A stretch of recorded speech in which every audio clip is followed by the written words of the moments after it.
Another build day, another video. So I'm just in this build gonna show you the character. It's pretty much the same thing. Been leveling up, played deaths. I played some cores when I leveled, died like once per core. So 67 now, but I didn't really lose that much HP, lost like 5% or something. Yeah, so the stats are pretty much the same. I don't think I'm gonna change any of the gears from here on out. I'll show you. I'll do a map in this video, and then I will kind of talk about general, like, frequently asked questions I get, and I'll talk about like some important tips. So,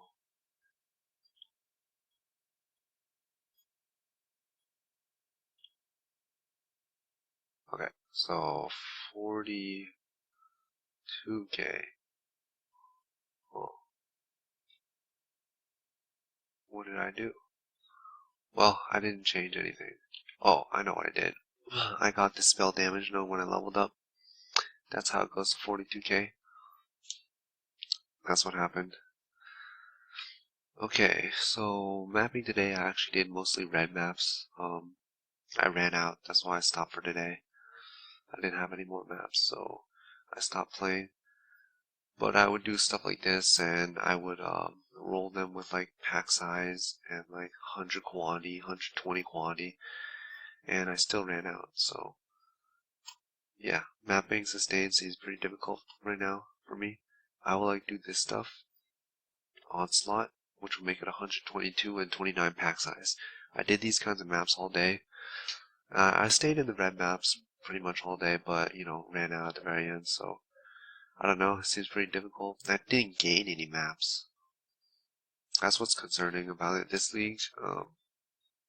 Yeah. Do stuff like that, you know, as well. 108 packs, 108 and 26 pack size.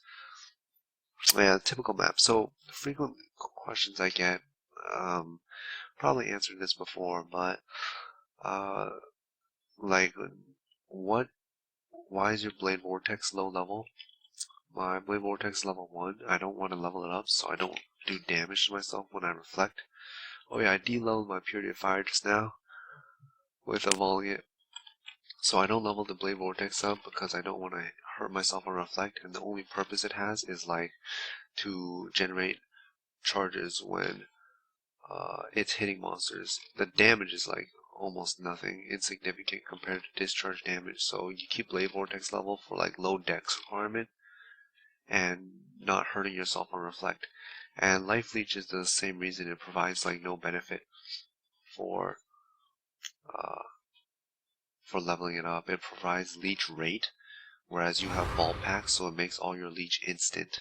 So the same reason you don't level Life Leech up is to avoid stat requirements, and it provides no benefit. So that's why I don't level those up. Another common question I get is this build possible without devotion?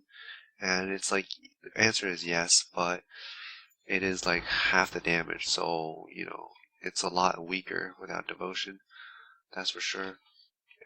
Bull's devotion and necklace at least. And, you know, half damage means a lot of things. It means half leech.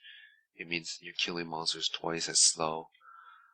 And also, Bull's devotion adds endurance charges, which is actually a pretty big deal for your survivability, because endurance charges give you percent mitigation, 4% physical mitigation per endurance charge.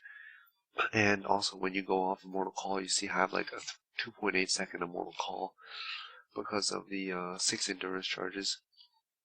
Each one increases the 0.4 base by 100%, so that's like 7 times the duration of 0.4. So that's like, you know, 2.8 seconds of Immortal Call. So devotion adds a good amount of defensive stuff too, on top of just doing double damage. So yeah, it's definitely possible without devotion, but is it good? I don't know. It's half as good, or like, you know, somewhere around half. You don't do exactly double damage, because you can get an amulet and you can spec it in power charges, and those give crit and whatnot. But you know, with the consideration of the amount of defensive stats it provides as well, it's pretty close to like double effectiveness. It makes a strong character. And like another common question is, what do I drop in a 5 link? You either drop like the Life Leech with Blade Vortex. If you drop the Blade Vortex, you're gonna have Garbo single targets damage, but it's okay. If you drop the Life Leech, you'll have to deal with annoying um, curse immunity problems. So yeah, that's pretty much the issues that you're gonna have to deal with either way. Other nice tips I have for you is, you know, get your move speed flask with flask effect nodes. And click closer to the character, like I've told you. That's like the biggest play tip. When I pop my move speed flask, I'm 121.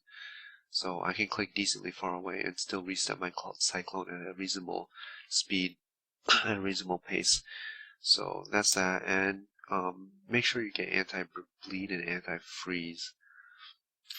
So yeah, those are probably the most important tips. So yeah, that's it for today. This character is pretty much done. You won't see much of the gear change or anything. I'll just be maybe multi-mining my dagger when my Arion hits 8, which if you're playing solo will come at like level 99. But otherwise it's pretty much done. I'll see you guys tomorrow.